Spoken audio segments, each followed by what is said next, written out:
Bonjour tout le monde. L'autre jour soir, je suis allé voir ça, Matrix Résurrection. Alors, alors gros débat sur Matrix Résurrection. On va commencer la chronique par ce débat qui fait rage sur Internet, mais pas que, qui fait rage un petit peu partout. J'ai un de mes potes qui me dit ah, de toute façon c'est nul, c'est un reboot assumé, c'est tout pourri. Bon, moi je suis pas allé voir un reboot, assumé ou pas. Moi je n'ai pas vu en fait, je n'ai pas vu un reboot. Moi j'ai vu une suite. Et en fait ce débat qui anime un peu l'internet, qui anime un peu tout ça, justement, reboot ou suite. Donc clairement ma position à moi ça va être de dire que c'est une suite parce que de mon point de vue tous les ingrédients d'une suite sont présents. On retrouve des personnages de l'ancienne trilogie qui font des choses nouvelles. Euh, et non pas parce que le principe de base d'un reboot, bah, c'est de reprendre quelque chose et de le refaire autrement. Hein, c'est comme ça que se passent les reboots. Là, on n'a pas repris Matrix, la trilogie ou l'épisode 1 au choix, enfin le chose, pour en refaire la même chose autrement. L'action de ce quatrième opus, et c'est pour ça qu'on va l'appeler un quatrième opus, l'action est nouvelle. Même s'il y a des redites, même s'il y a énormément de références à ce qui s'est passé avant, ça reste une action nouvelle, parfaitement nouvelle, avec des personnages qui reviennent pour faire des nouvelles choses. Donc voilà, ma position c'est d'abord de dire ça. La deuxième chose à dire dans la chronique, c'est que bah, le film est génial. Alors, comme d'habitude, je vais pas trop à la pêche aux infos en amont. Je vais pas faire. Alors pourquoi j'évite de faire ce genre de choses? Pour éviter de me hyper. Parce qu'en fait, par le passé, je me suis hypé comme un malade sur certains films, et puis arrivé devant le film, c'est là, ça a goût de rien. Bah oui, mais en même temps, si tu te hype comme un connard en amont, arrivé devant le film, si le film n'est pas à la hauteur, bah t'es déçu. Du coup, je fais en sorte de pas me hyper. Hein. Je vais prendre comme exemple Dune. Alors Dune, c'est le truc que moi j'ai adoré dans la version de 84 par les De Laurentiis. C'est quelque chose que j'ai adoré en 80, je sais plus combien, 89, 90, dans ces eaux-là, peut-être même 91 sur Canal+. En 4 épisodes, en 4 téléfilms, qui étaient très très bien. Une autre version, alors là, deux choses complètement différentes, qui racontent la même histoire, puisque c'est issu du même bouquin. Ce qui fait que quand il y a eu le Dune qui est arrivé, le nouveau, celui de Villeneuve, là, qui est sorti l'année dernière, enfin, j'étais un peu comme un fou. Et il a fallu que je me calme, que je me calme, que je me calme. Bon, et finalement, c'était au rendez-vous. Bref, donc du coup, Matrix, je me suis pas hypé comme un malade. J'ai temporisé le truc, j'ai dit ok, ça va venir, ça va. Il faut attendre la fin de l'année, parce que donc on l'a appris, enfin moi je l'ai appris début 2021, et puis très rapidement on a eu la date Noël 2021, enfin un peu après Noël, puisque c'était le mercredi 29, si je me rappelle bien. Donc voilà, donc pas trop hypé, et vraiment très content. Très content. Alors, le scénario pour moi est très très bon. J'aime bien la manière dont c'est fait, la manière dont c'est monté, la manière dont c'est amené. Je vais essayer de pas spoiler en fait. Cette fois vraiment je vais faire des gros efforts, je vais réfléchir avant de parler. Et vu que je veux absolument faire mes chroniques en une prise et pas au montage, je vais vraiment faire un effort pour ne pas spoiler. Donc il y aura peut-être des petits moments où je ferai merde, qu'est-ce que je dis. Donc le scénario est là. Les effets spéciaux ne sont pas révolutionnaires comme on a pu voir dans le premier Matrix, avec le comment il s'appelle, le bullet time. Là, cette espèce de truc, c'est dans le deuxième ça je crois, où il est à l'arrière là comme ça avec les balles qui fusent, avec tous ces trucs d'orientation de caméra. On n'a pas cette révolution là, mais c'est pas grave, vraiment c'est pas grave parce que du coup on a les effets spéciaux standards qu'on a l'habitude de voir dans tous les films. Faut pas oublier que Matrix a été précurseur en matière de FX à l'époque. Hein. Ils ont inventé des techniques, des trucs vachement balèzes, c'était bien. Les sœurs Wachowski ont vraiment bien bossé là-dessus. Donc le scénario bien, les effets spéciaux bien, le jeu d'acteur bien, tous très bien, vraiment. J'ai pas vu. Alors il y en a qui disent que celui qui joue Morpheus était un peu à la limite.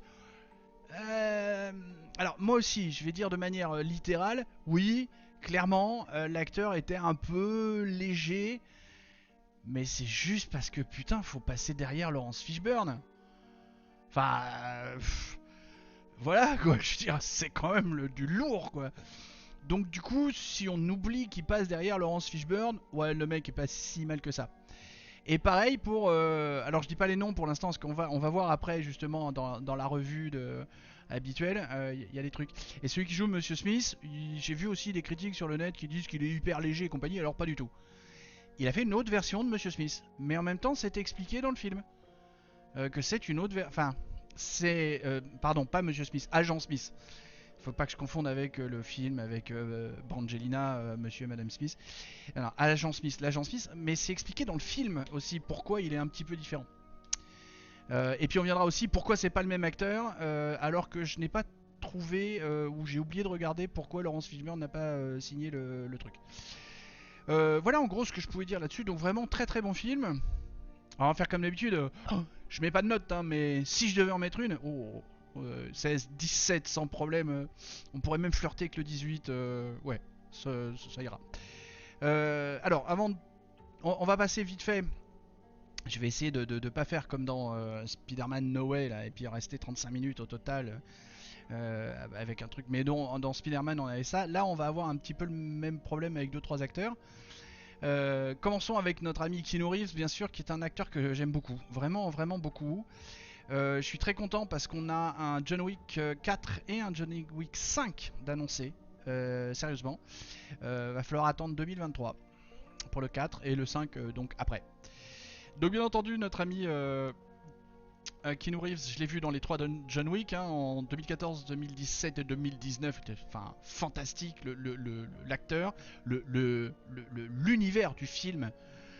Alors moi qui suis grand rôliste et qui ai créé un univers, alors un univers à la John Wick c'est à peu près aussi génial qu'un univers à la Matrix, que c'est vraiment bien.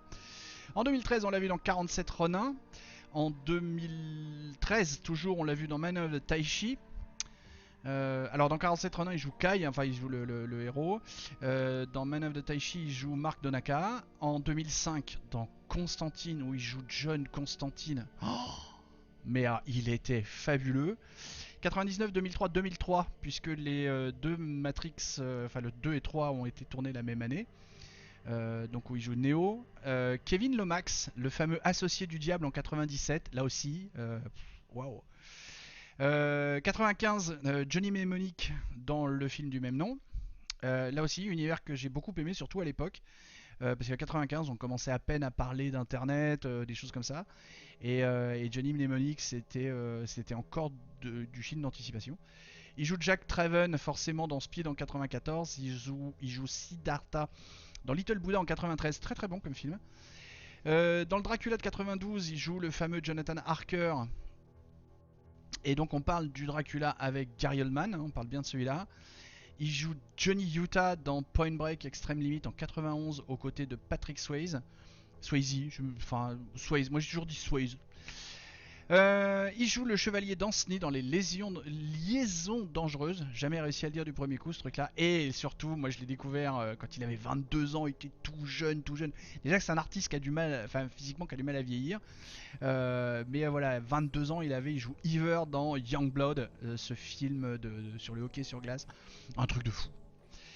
Voilà. Ensuite, deuxième grosse pointure, Carrie Ann Moss qui joue Trinity, hein, comme vous le savez. Alors elle, je l'ai pas vue dans grand chose. Et on va faire un tour assez rapide puisque en fait je l'ai surtout vu en tant que Jerry Hogarth dans Jessica Jones puisque j'ai vu toute la série, ainsi que The Defenders puisqu'elle passe dans un des épisodes. Elle passe dans 3 épisodes de Iron Fist et dans un épisode de Daredevil. Donc parce que j'ai vu tout cet ensemble de séries de Netflix. On y reviendra, peut-être que je ferai une grosse chronique globale sur tout l'ensemble vu que c'est des séries qui sont terminées. Une série que j'avais vue qui me faisait peur au départ et finalement que j'ai trouvé très intéressante, c'était Crossing Line en 2014 où elle passe dans 3 épisodes en tant qu'Amanda Andrews et plus un où on a juste la voix. Et puis bien entendu moi j'ai découvert cette actrice dans Matrix Trinity de 99 puis dans les 2 autres de 2003. Arrivons maintenant à celui qui a pris la succession dangereuse de Laurence Fishburne dans le rôle de Morpheus.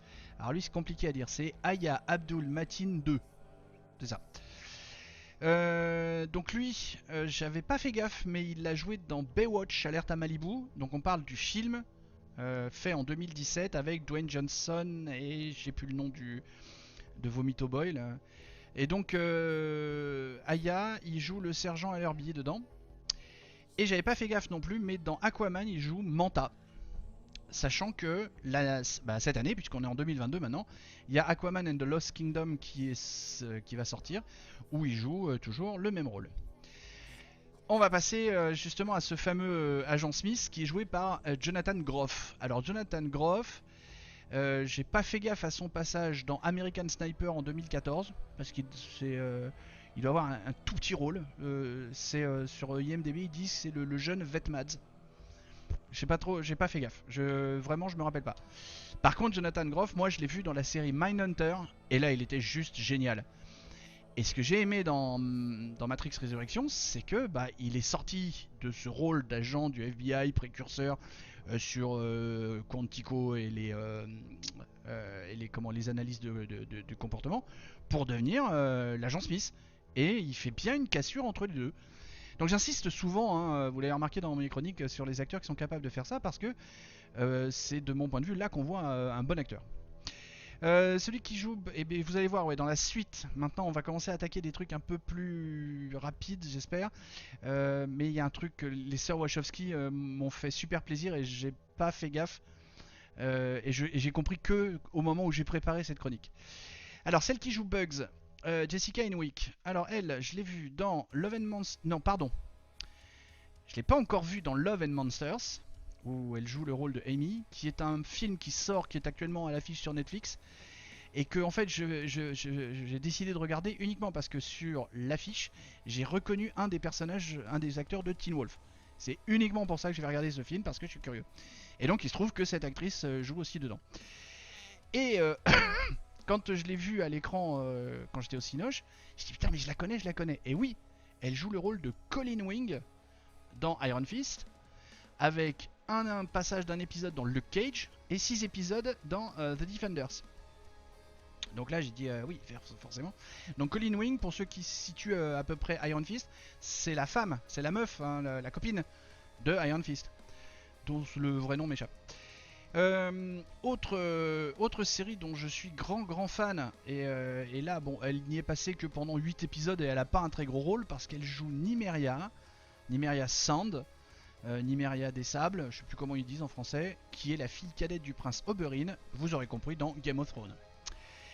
Et enfin en 2015, elle a aussi un tout petit rôle puisqu'elle joue un pilote de X-Wing Code Bleu 3, Jess Testor. Passons à Neil Patrick Harris, qui joue le rôle de The Analyst. Alors lui, je l'ai vu dans Numbers, un épisode, je m'en rappelle pas. Dans Section Criminelle, New York Section Criminelle, un épisode, je m'en rappelle pas. Et un épisode aussi dans Code Quantum, alors en 93, donc là je m'en rappelle pas du tout, puis surtout qu'il devait pas avoir la même tête du tout. Notre amie Jada Pinkett Smith qui joue Niobe. Alors là on a affaire à plus costaud comme actrice. Le plus récent que j'ai vu d'elle, elle joue l'agent Thompson dans La Chute du Président en 2019. Et surtout 28 épisodes dans Gotham où elle joue Fish Mooney. Et là, moi je me suis régalé sur cette série là. Elle est à peine créditée dans Men in Black 3 où elle joue une party guest, c'est une invitée dans une surboom. Dans Collateral, elle a un tout petit rôle, le rôle de Annie. Alors Collateral, je rappelle, hein, c'est celui avec comment il s'appelle, Tom Cruise et Jamie Foxx, qui est vachement bien fait. Bon, alors bien sûr, on la voit aussi dans Matrix Reloaded, Matrix Revolution. Elle joue le rôle de Maureen dans Scream 2 en 97. Elle joue le rôle de Stony dans Le Prix à payer en 96. Et elle joue Carla Purty, le professeur dans Le Professeur Folding en 96.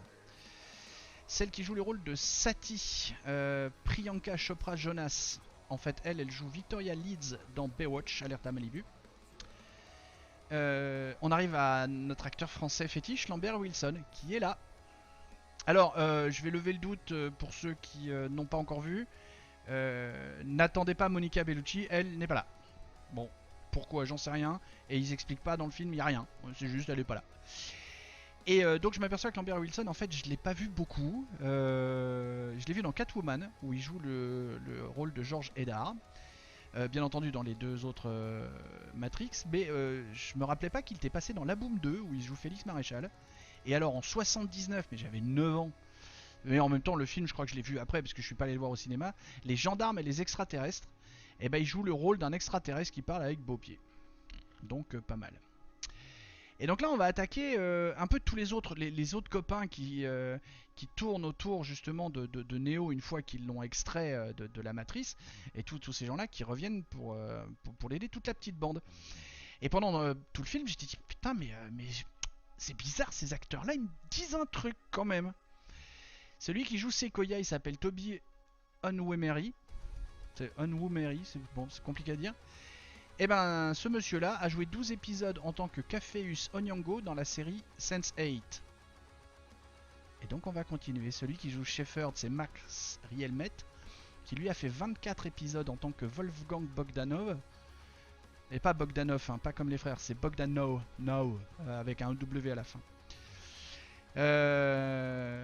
Toujours dans cette série. Joshua Groth, parce que c'est un allemand.